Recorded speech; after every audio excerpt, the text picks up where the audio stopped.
17 iyun tibb işçilərinin peşə bayramı günü münasibətilə Sumqayıt Dövlət Dram Teatrında şəhərin səhiyyə işçiləri üçün xüsusi bayram tədbiri təşkil olunub. Öncə Azərbaycan Respublikasının dövlət himni səsləndirilib. Ölkəmizin müstəqilliyi və ərazi bütövlüyü uğrunda canından keçən şəhidlərin xatirəsi bir dəqiqəlik sükutla yad olunub. Sumqayıt səhiyyəsi haqqında bəhs olunan filmə baxılıb. Şəhər İcra Hakimiyyətinin başçısı Zakir Fərəcov çıxış edərək tədbir iştirakçılarını bayram münasibətilə səmimi qəlbdən təbrik edib. Səhiyyə işçilərinin fədakar əməyinə xüsusi qiymət verib. Zakir Fərəcov bildirib ki, Azərbaycan Respublikasının Prezidenti İlham Əliyevin rəhbərliyi ilə ölkədə səhiyyə sahəsində geniş miqyaslı islahatlar həyata keçirilir. Yeni xəstəxanaların tikilməsi, müasir avadanlıqlarla təminat və vətəndaşların tibbi xidmətlərə çıxış imkanlarının artırılması bu islahatların əsas göstəricilərindəndir. Çıxışında birinci vitse-prezident Heydər Əliyev Fondunun prezidenti Mehriban Əliyevanın səhiyyə sahəsinə göstərdiyi diqqətə də toxunan Zakir Fərəcov bildirib ki, fondun dəstəyi ilə həyata keçirilən layihələr, talassemiya və şəkərli diabet xəstələri üçün yaradılan şərait, qanvermə aksiyaları və ana uşaq sağlamlığına yönəlmiş təşəbbüslər bu sahəyə verilən önəmi bir daha təsdiqləyir. Zakir Fərəcov çıxışının sonunda tibb işçilərinin möhkəm can sağlığı,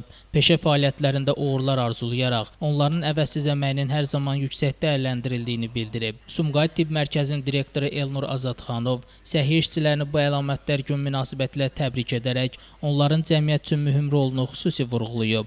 O bildirib ki, Ulu Öndər Heydər Əliyevin əsasını qoyduğu siyasi kursun layiqli davamçısı olan Prezident İlham Əliyevin rəhbərliyi ilə ölkəmizdə səhiyyə sahəsində geniş miqyaslı islahatlar aparılır. Bu islahatlar nəticəsində tibb müəssisələrinin maddi-texniki bazası gücləndirilib, müasir avadanlıqlar alınıb, regionlarda yeni diaqnostika mərkəzləri tikilib və vətəndaşların tibbi xidmətlərə çıxışı daha da asanlaşıb. Sumqayıt şəhər İcra Hakimiyyəti başçısının müavini Ülviyə Müzəffərova da çıxış edərək tibb işçilərinin fəaliyyətini yüksək qiymətləndirib və onların əvəzsiz əməyini xüsusi vurğulayıb. Çıxışlarda tədbirin əhəmiyyətindən danışılıb.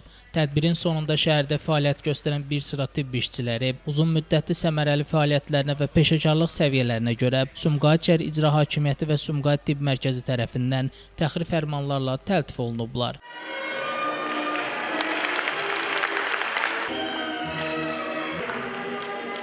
Bayram tədbiri incəsənət ustalarının ifasında təqdim olunan maraqlı konsert proqramı ilə davam edib. Musiqili çıxışlar tədbir iştirakçılarına bayram ovqatı yaradıb. Qeyd edək ki, hər il 17 iyun ölkəmizdə tibb işçilərinin peşə bayramı günü kimi qeyd olunur. Bu gün həyatlarını insanların sağlamlığına həsr edən həkim və tibb işçilərinin əziz və vacib missiyasına verilən yüksək qiymətin bariz nümunəsidir.